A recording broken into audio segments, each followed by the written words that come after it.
What would you give to live in Utopia, a sun-soaked dreamscape where everyone is in perfect harmony? In Aldous Huxley's iconic novel, Brave New World, now a Peacock original series, Utopia is reality for those who live in New London, and happiness is universal. Which sounds ideal, but what's the trade-off? Because quite frankly, my friend, if you're not happy, you're nothing at all.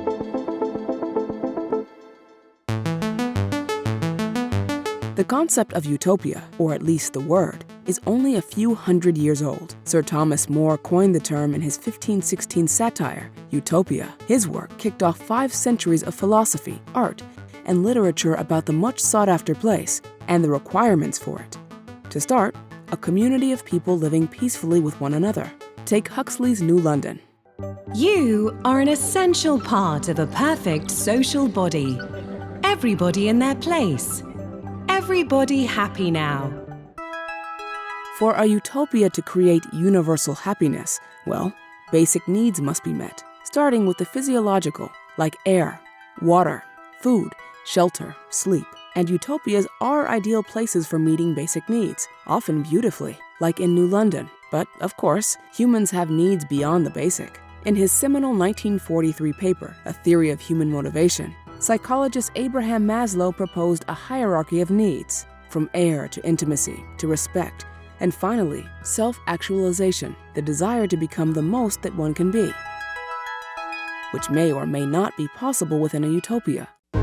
Utopias, at least New London, have needs of their own, like privacy or lack thereof, for the good of the whole. Privacy is a vice the social body simply can't afford.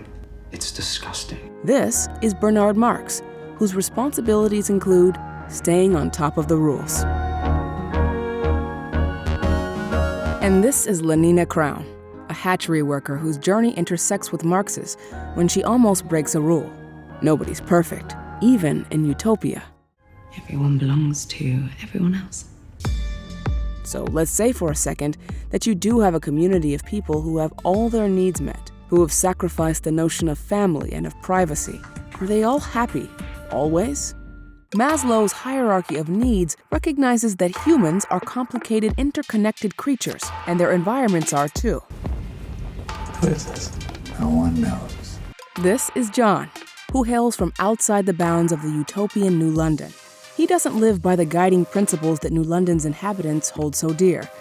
So what happens when a new perspective like John's is injected into the fragile balance of a utopia, where harmony is paramount to the stability of society?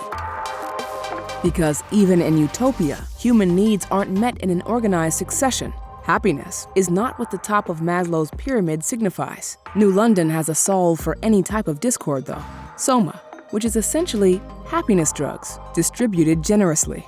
Except, even in utopia, nothing's perfect. What if I said that there's a kind of pain that soma doesn't touch? Utopia requires happiness, but being human requires experiencing a range of emotions, for better or worse. Maybe that's why More created a paradox, a perfect place that, by its own name, doesn't exist. Utopia, from the ancient Greek ou, meaning no, and topos, meaning place, no place. Except it is where Lenina Crown and Bernard Marx live, and where Peacock's Brave New World begins. So where does it go from there? All episodes are streaming now, only on Peacock.